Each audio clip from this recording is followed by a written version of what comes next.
Corona, जिसने पूरी पृथ्वी को एक साथ लॉकडाउन में जाने को मजबूर कर दिया।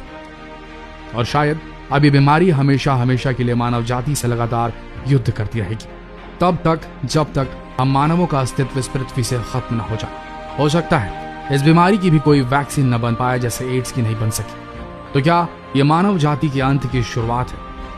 क्योंकि कोरोना ही नहीं, और भी कई वैश्विक विपदाएं हैं जो पृथ्वी पर केवल इसलिए उतरने वाली है, शायद ताकि एक बार फिर पृथ्वी से जीवन की सफाई हो सके, जैसे हर एक्सटेंशन साइकिल में होता आया है। ये वैश्विक आपदाएं हम इंसानों के लिए नहीं हो सकती हैं, लेकिन पृथ्वी का इतिहास उठाकर देखें तो यहाँ विनाश और फिर सृजन का चक्र लगातार चला है, और कई बार चला है। जो जीव कभी राज करते थे इस पृथ्वी पर, अब उनके कंकाल धरती में दबे पाए जाते हैं, फॉसिल्स के रूप में। तो ऐसे में क्या यह संभव है?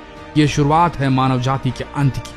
आज हम आपको कोरोना के साथ साथ पृथ्वी पर मार करने वाली एक और आपदा के बारे में बताएंगे, जिसे जानकर आपके रोंगटे खड़े हो जाएंगे। एक तरफ आज का इंसानी युग ऐसे वायरस से लड़ रहा है जिसका अंत नजर नहीं आ रहा, दूसरी तरफ हमारा सूर्य धीरे धीरे ठंडा होता जा रहा है, और आने वाले समय में इस धरती पर भीषण ठंड, सूखा और भूकंप की संभावनाएं बढ़ने वाली।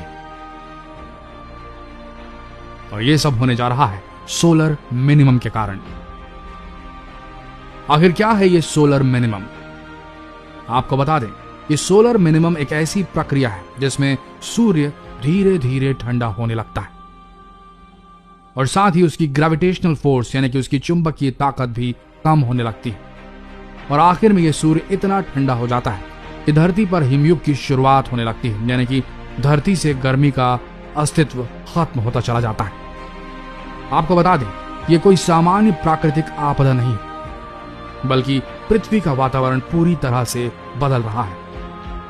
यूं कहें कि अब सोलर मिनिमम के प्रोसेस में चला गया है हमारा सूर्य। ऐसा नहीं है कि प्राकृतिक आपदा पहली बार हो रही है, बल्कि 1790 से लेकर 1830 के युग में ऐसा हो चुका है, जिसे डाल्टन मिनिमम का नाम दिया गया था।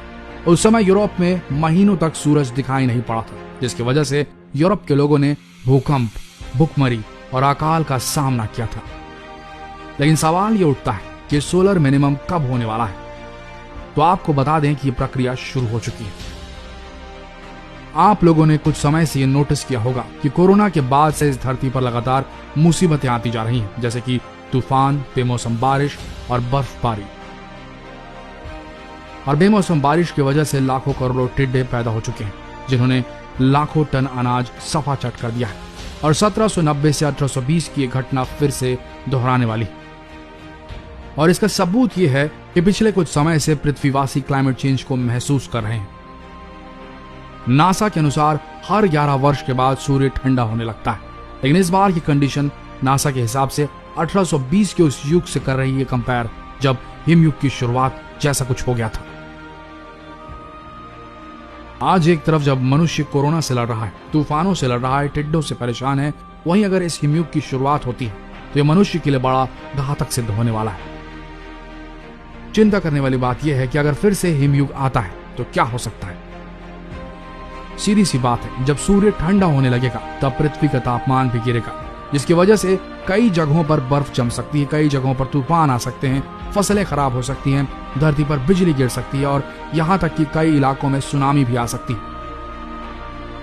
यानी कि इस धरती से मानव जाति विलुप्त होती चली जाएगी।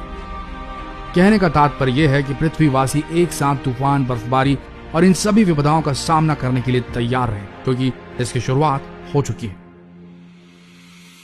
और इसका सबूत यह है कि मेक्सिको में बर्फ के ओलों से भरी नदियां बह रही हैं। भारत की ही बात करें तो कुछ ऐसे शुष्क इलाके हैं जैसे कि राजस्थान, यूपी, दिल्ली में बर्फबारी शुरू हो चुकी है, और इसकी वजह से लगातार फसलें खराब हो रही हैं। दिल्ली में मई 2020 में आई बारिश में पानी की जगह सिर्फ बर्फ ही बर्फ गिरी थी, जिसने पूरी दिल्ली को बर्फ की चादर से ढक दिया था, और पूरी दिल्ली हिल स्टेशन में तब्दील हो गई थी। मौसम वैज्ञानिकों की बात करें तो उनके अनुसार ये क्लाइमेट चेंज का असर है, यानी कि पृथ्वी का वातावरण पूरी तरह से चेंज हो रहा है, और आने वाला समय भी घातक सिद्ध हो सकता है। और अगर ये क्लाइमेट चेंज की प्रक्रिया इसी तरह बरकरार रही तो बहुत जल्द ही इस धरती पर भीषण ठंड, सूखा और भूकंप की संभावनाएं बढ़ जाएंगी। सबसे ज्यादा खतरा तो यूरोप और अमेरिकन देशों को है, जो पहले से ही कोरोना और सुपर बग की समस्या से जूझ रहे हैं। और ऐसे समय में अगर भीषण ठंड पड़ी तो इन देशों को तो संभलने का मौका ही नहीं मिलेगा। अगर वैज्ञानिकों की माने तो इस बार का सोलर मिनिमम सामान्य नहीं है, बल्कि बहुत ज्यादा घातक सिद्ध हो सकता है। तो क्या इन बातों से यह नहीं लगता कि धरती का अंत निकट आ गया है? तो दोस्तों, आपको बता दें कि सिर्फ पृथ्वी का अंत नहीं, बल्कि पूरी मानव जाति का अंत है। और ये नेचर की गलती नहीं, बल्कि स्वयं इंसान अपने आप को मारने पर तुला हुआ है, जिसकी नींव 200 साल पहले ही रखी जा चुकी है, जब इंसानों ने अपनी सुविधाओं के लिए फैक्ट्रियां, गाड़ियां और आधुनिक उपकरणों का निर्माण शुरू कर दिया था। तब से ही पृथ्वी का अंत शुरू हो चुका था। आज इन फैक्ट्रीज के कारण बहुत अधिक मात्रा में कार्बन डाइऑक्साइड हवा में फैल चुकी है, जो न सिर्फ मानव जाति को समाप्त कर रही है, बल्कि इस सौर मंडल को भी तबाह करती जा रही है। और अगर जल्द ही इस CO2 पर लगाम नहीं लगाया गया तो आने वाले 100 साल के भीतर ही मानव जाति इस धरती से विलुप्त हो जाएगी। जितना हो सके इस संदेश को शेयर करें, हो सकता है कि कुछ फर्क पड़ जाए। मिलते हैं अगले वीडियो में, तब तक के लिए इस वीडियो के अंत तक बने रहने के लिए आप सबका धन्यवाद।